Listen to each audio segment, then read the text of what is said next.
To write an equation, it kind of depends on the type of information that I am given. So let's look at a couple scenarios. Let's say that I'm given a point and a slope, starting from there. So what I want to do at that point is I would like to plug the information into point slope form, just to remind you of what point slope form looks like. That's that y minus y1 equals m times x minus x1. So I want to put it into point slope form whenever I can. And again, the most commonly used form is that. So typically at that point, we're going to be asked to solve for y and thus rewrite it into slope-intercept form. All right, if we are given one of the special cases, so the Hoyer, the Vux, that deals with an undefined, so a flat horizontal line or a flat vertical line, one of the two. So if the slope happens to be 0, then we know we're dealing with a horizontal line. And that means we're dealing with Hoy. And so Hoy, H-O, it's got to be y equals, and then whatever number we get for where it crosses the y-axis. If the slope happens to be undefined, it's the second case, then we know it's vertical. And that means we're dealing with Vux, in which case the equation looks like x equals some sort of number, some kind. So I guess I put a little number symbol there. And then the third case is if we are given 2 points, then we want to use the 2 points to find the slope, and we want to plug the slope into one of the points into point slope form, and then go through that step of converting it into slope intercept.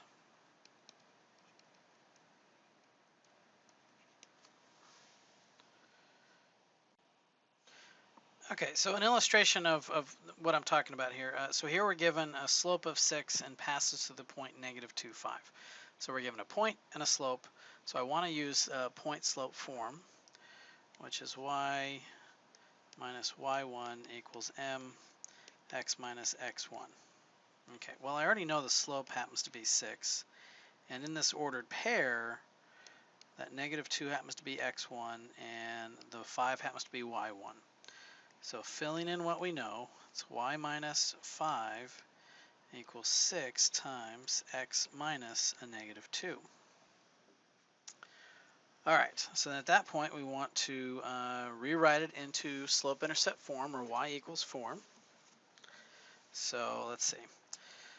Let's the two negatives make a plus, and then if I distribute that in, I get y minus 5 equals 6x plus 12.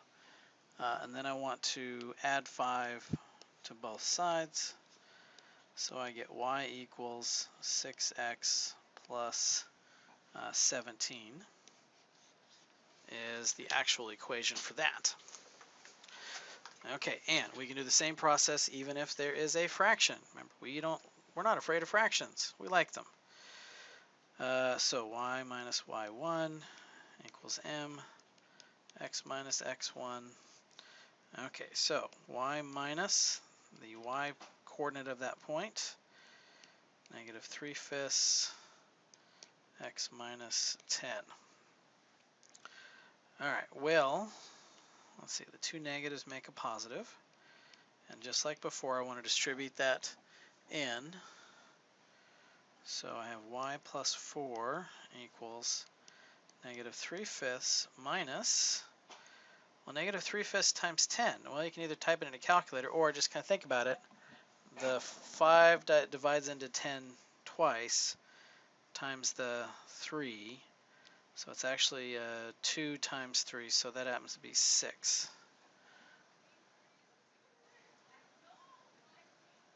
Then, let's see, so then I want to bring the 4 over, so I'm missing the x there. So then I want to subtract 4, which is y equals -3/5 x plus 2. And there's our answer. Okay, in this next set of examples, we've got a slope of 0 and passes through the point 3, 1. Well, the slope of 0 hopefully reminds us, oh, we're dealing with a HOI. So since I'm dealing with the HOI, it's a slope of 0. That means it looks like y equals, and what does it look like? Y equals 1. It's the only y value I have. All right, undefined slope. That hopefully reminds us that we're dealing with the Vux. And that means we're looking at x equals, and in the ordered pair, what does x equal? Happens to equal 3.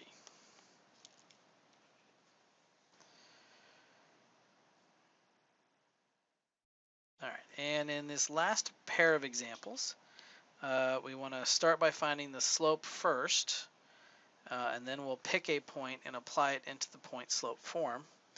So, start with the slope. So I just need to identify that one of my points is the first one of them is the second. So 4 minus 1, 2 minus a negative 3. Let's see, so that would be 3 up top and 5 down below. So we got 3/5 there. And we're going to use the point negative 3, 1 because I just picked a point. That's why. All right, so then y minus y1 equals m x minus x1. And then we'll substitute in what we know from our formula. So y minus 1 equals 3/5 x minus a negative 3. All right, then I want to distribute. So y minus 1 equals 3/5 x. The negative make that a plus.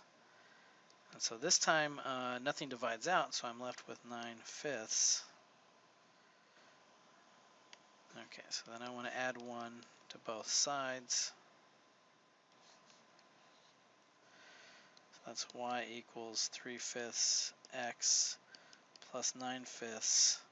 Now, I'm supposed to add 1, but I also know that I'm supposed to add it to 9/5. So I'm going to rewrite that 1 as 5/5.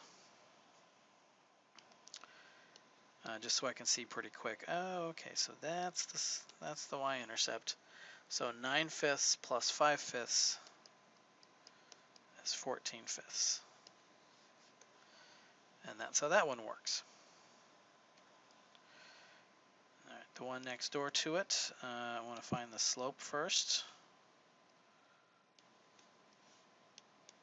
Okay, so I need to figure out what the first point is, what's the second point. 15 minus 5 in the numerator, 8 minus 3 in the denominator, and that would be 10 over 5, which is 2, so we got a slope of 2. And I'm going to pick 3, 5. Again, I'm just picking one of the 2 points. And then I want to use this point slope form. So fill in what I know, y minus 5 equals 2 times x minus 3. And then we'll distribute that 2 in and eventually bring the 5 over, so y minus 5 equals 2x minus 6. And we want to add 5 to both sides. So that puts the equation at y equals 2x minus 1. The equation for that set of points.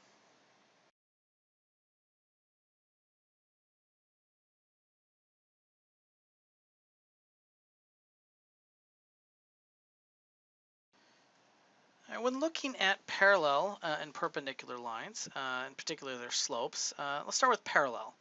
What do you notice seems to be going on with the slopes of those lines? And hopefully you make the connection that they both seem to be having the same rise over run. And if you made that connection, that's actually the right idea, that when we deal with parallel lines, the parallel slopes themselves are equal. They're the exact same number.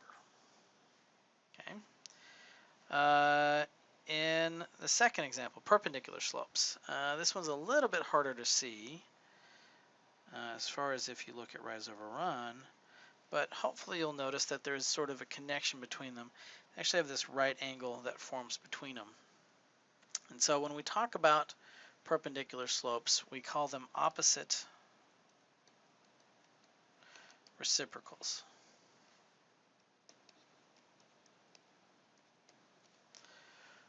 Okay, so and let's actually look at a few examples of slope. Now, when we talk about perpendicular, the symbol for perpendicular is an upside down T.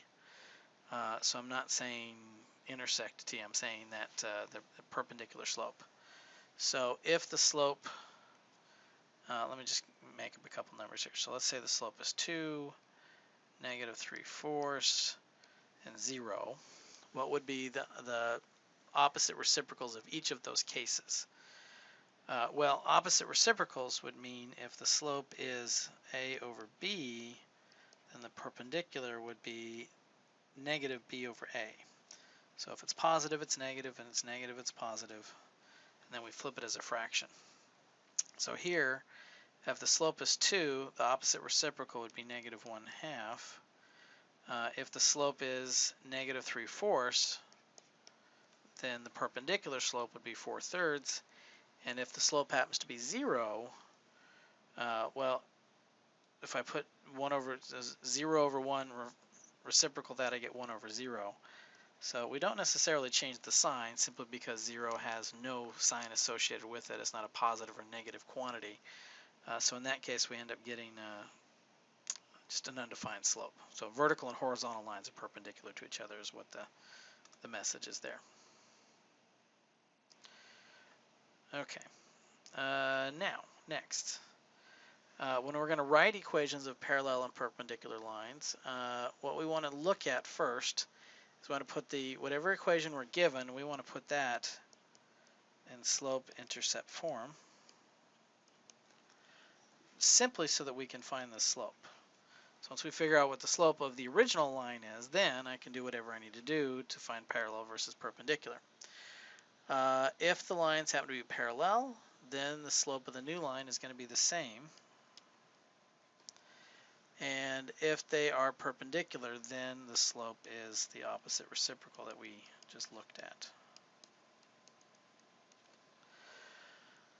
Then we're going to plug this new slope and the given point into point slope form.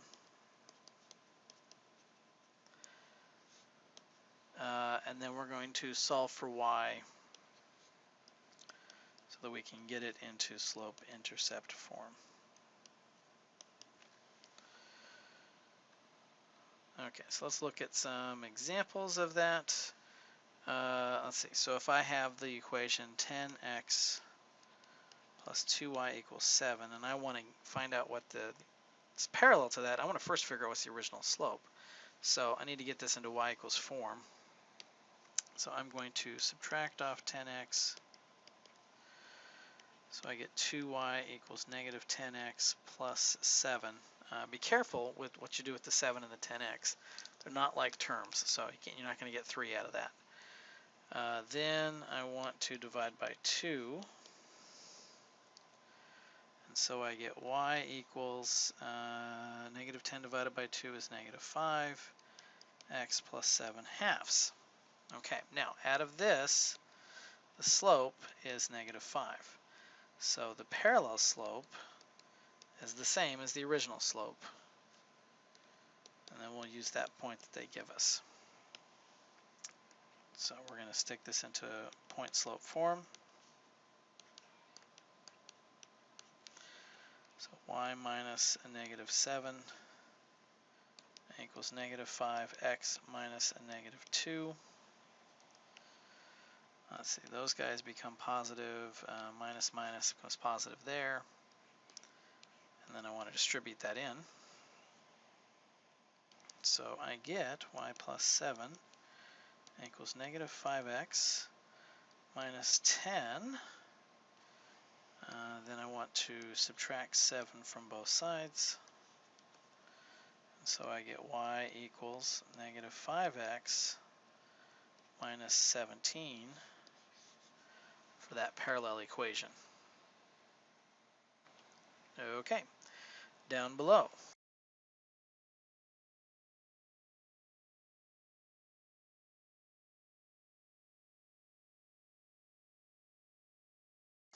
Next example.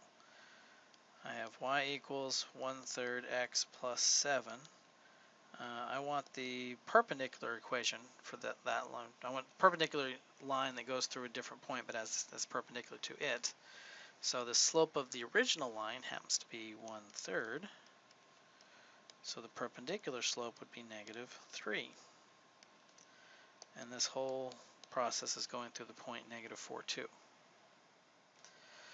Okay, so y minus y1 equals mx minus x1. So fill in what I know. Y minus 2 equals -3x minus a -4.